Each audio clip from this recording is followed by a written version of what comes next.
Olá pessoal, hoje o nosso vídeo é sobre crises econômicas. Isso porque nas últimas semanas tem crescido um movimento que concorda com o fato de que em 2019 nós vamos ter uma crise no mercado americano que vai derrubar as bolsas pelo mundo todo. Prova disso é que o Dow Jones vem zerando seus ganhos obtidos em 2018, então já não tem mais aquele fôlego que tinha no início do governo Trump para sustentar seus topos históricos, então o índice vem caindo. Então diversas casas de análises, blogs, jornais vêm noticiando que em 2019 nós vamos ter uma recessão, nós vamos ter uma crise mundial. Muita gente fala sobre a base monetária, outros falam que a razão disso é o juro que está subindo no mundo todo, né? Nos Estados Unidos, a Europa ainda está segurando. O Brasil conseguiu se alinhar ao resto do mundo e baixou suas taxas de juros, né? Nós estamos com a taxa de juros Selic nas mínimas históricas.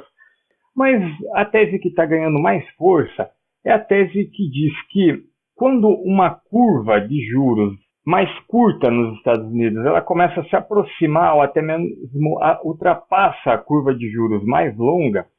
Tem gente que fala a curva de 2 anos ultrapassa a curva de 10 anos, outros já dizem que a curva de 30 anos é ultrapassada pela curva de 3 meses, seria o melhor indicador.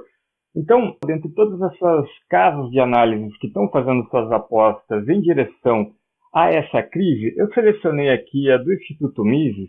E o Instituto Mises é uma das casas que está apostando que quando uma curva de juros mais curta fica valendo mais, encosta ou até mesmo ultrapassa uma curva de juros mais longa, significa que logo em seguida nós teremos uma crise. Então eu vou deixar com vocês aqui esse artigo do Instituto Mises, vocês podem dar uma lida, vale muito a pena ler. Ele explica aqui que esse índice deles, que eles utilizam para fazer a previsão dos ciclos econômicos, consequentemente do momento exato de quando será a próxima crise.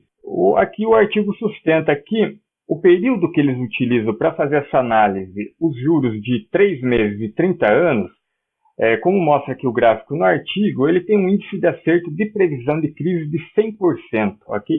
O artigo sustenta que nós estamos nos aproximando de um novo momento em que a curva mais curta vai ultrapassar a curva mais longa e então nós teremos com isso um indicativo de que temos uma crise econômica pela frente. Então eu não quero aqui entrar no mérito de que se isso vai funcionar ou não, mas é interessante para o analista de data science, para o cientista de dados, ter esse gráfico em mãos, visto que comprovadamente parece realmente que é um índice a ser considerado no momento que a gente vai tomar uma decisão de investimento, de alocar um pouco mais ou retirar um pouco do capital investido em ativos especulativos. Eu vou falar a minha opinião, o que eu estou fazendo com os meus investimentos. Eu já zerei o meu posicionamento em títulos especulativos do Tesouro Direto e ações eu tenho muito pouco. Eu aproveitei já esse ciclo econômico, estou me desfazendo dos meus ativos especulativos e estou segurando o meu patrimônio para que no momento em que o sangue estiver correndo nas ruas, eu possa então, com os ativos baratos, fazer uma compra com um preço menor. Mas enfim, para você, cientista de dados, não importa o que eu estou fazendo ou o que essas casas estão fazendo, o que importa é que você tenha os dados, saiba de onde pegar, consiga programar esses dados, consiga colocar eles para dentro do seu programa em Python e então possa utilizar esse dado como apenas mais um dado que você vai utilizar para fazer suas previsões e tomar suas decisões de investimento. Algo que eu costumo fazer com esse dado é subtrair o dado mais longo do dado mais curto, de maneira que quando o dado mais curto atingir o dado mais longo, essa subtração vai dar igual a zero. E à medida que esse dado mais longo vai ficando maior, quando eu subtrair ele do dado mais curto de curto prazo, a minha curva vai subindo. Então, sempre que eu tenho um número próximo a zero, eu sei que pode ser, e eu utilizo outros dados para confirmar isso, mas pode ser que a gente esteja chegando próximo a uma crise, igual a gente vê aqui no artigo do Instituto Mises.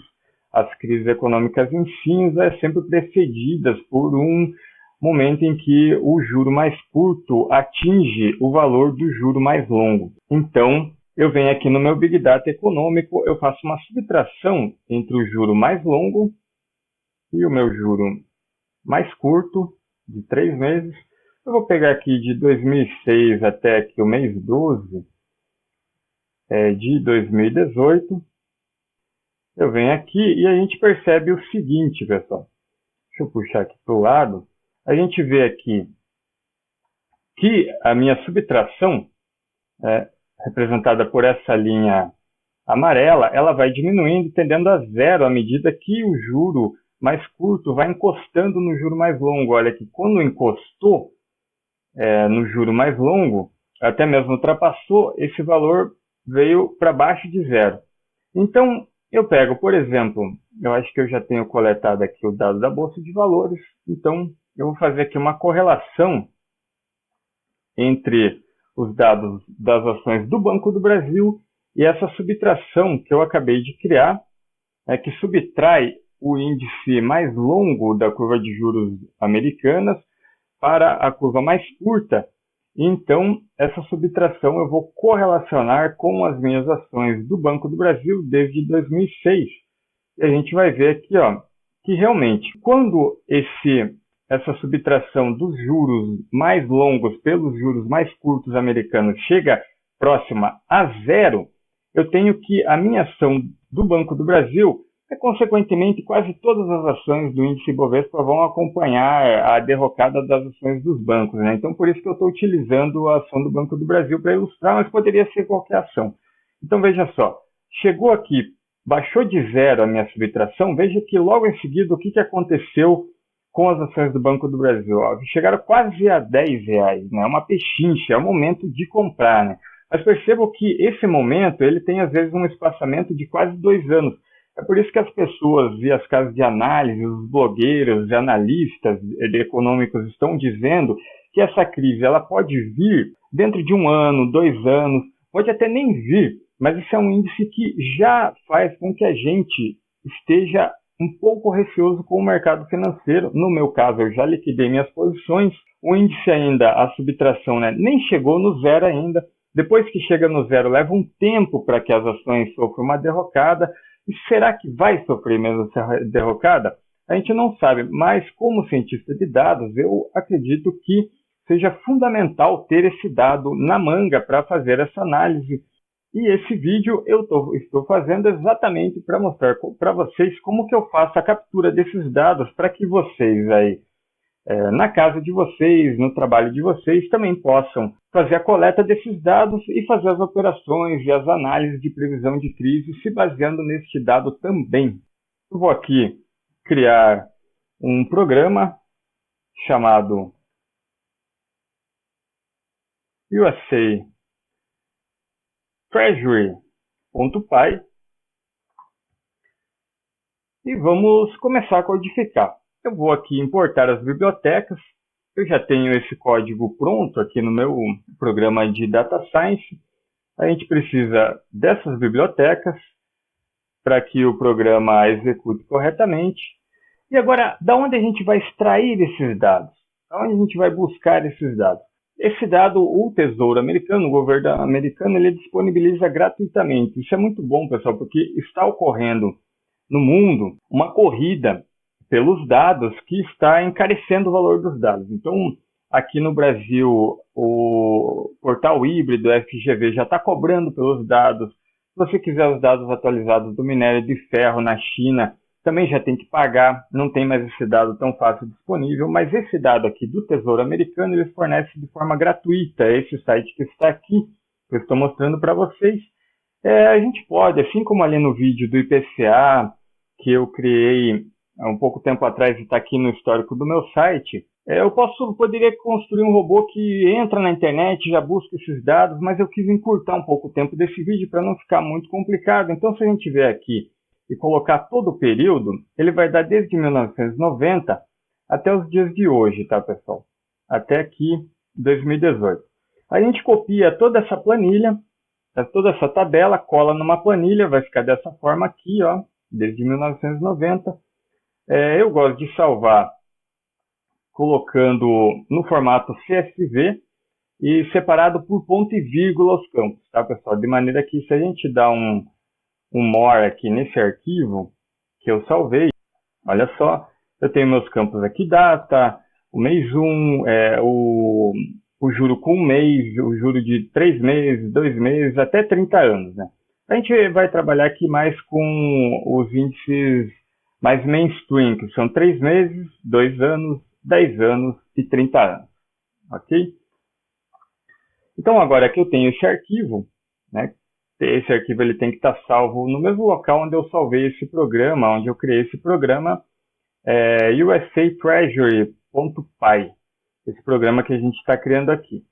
Então agora que eu tenho esse programa, que eu tenho esse arquivo, eu posso vir aqui e abrir esse arquivo para leitura, né? É dessa forma aqui, ó. Eu salvei ele com esse nome, tá? A codificação o TF8, olha aqui o delimitador de campos, a ponto e vírgula, por isso que eu queria tanto o arquivo com os campos delimitados por ponto e vírgula. O meu índice, a minha coluna index vai ser a coluna 0, ou seja, a coluna 0 é a data, ok? E então eu vou dizer para ele parsear as datas como verdadeiro, assim ele já carrega no formato de data e não no formato de string. Então eu vou dizer para ele assim, ó, imprima o meu data frame Treasury Yield USA. Né? Ele vai simplesmente carregar esses dados para dentro do programa em Python. Vamos ver se funciona. Ó. Python 3, USA, e está aqui o meu arquivo do Tesouro Americano transferido para dentro do meu programa em Python. Dessa forma eu já posso fazer minhas operações de correlação, correlacionar com ações, com preço do título do Tesouro Direto, posso subtrair, posso somar, posso fazer todas as operações científicas que forem necessárias aí no seu estudo econômico para que você possa tomar a sua decisão de investimento. Ok? Temos os dados, vamos agora gerar um gráfico com esses dados. Lembrando, pessoal, que eu uso aqui o Debian, tá? Com o Python 3. Vou dar aqui um list nas minhas bibliotecas. Vocês precisam ter essas bibliotecas todas instaladas para que vocês possam assistir aos meus vídeos e para que o seu programa funcione. Eu agora estou gerando o gráfico. Eu quero gerar o gráfico apenas da coluna de 3 meses, 2 anos, 10 anos e 30 anos. Tá? Coloquei aqui um label, que é onde vai ficar ali a legenda. E coloquei aqui também um label para o meu eixo X e Y. Essa linha aqui é que dá um estilo um pouco mais bonitinho para o gráfico. Cria essas grids, essas linhas horizontais e verticais. Então, eu ploto esse gráfico, eu vou salvar e vamos ver como é que ficou o nosso programa. Executando aqui o Python 3, espaço, o nome do programa que a gente acabou de criar, que nada mais é do que esse arquivinho em Python. Então, olha só o que eu tenho aqui. O meu gráfico previsor, aí, segundo os economistas no mundo inteiro, está uma febre, né, pessoal? Quando um gráfico de curva de juros curto cruza um gráfico de curva de juros longo no mercado dos Estados Unidos, é porque nós estamos com 100% de chance diante de uma crise nos Estados Unidos e, consequentemente, uma crise no mundo. Isso aí só a história vai poder nos contar mais para frente. A gente não sabe se vai acontecer daqui um ano, daqui um dia, daqui um mês, daqui 2 anos. A gente nem sabe se isso realmente vai acontecer. Mas está todo mundo no mundo todo sustentando que essa medida ela é praticamente infalível, né? E aqui o Instituto Mises, muito confiável, é por isso que eu estou utilizando as mesmas variáveis que eles estão utilizando, é por isso que eu estou fazendo esse estudo para que vocês estejam alinhados com o que o mundo está pensando hoje na economia e como que a gente pode trazer isso para dentro da Data Science, para dentro da ciência de dados, ok, pessoal? Então, com esse programa aqui, vamos puxar aqui o programa, é um programa bem simples, né? Então, esse programa é bem simples, vocês podem utilizar esse modelo para criar aí as suas análises de ciência de dados.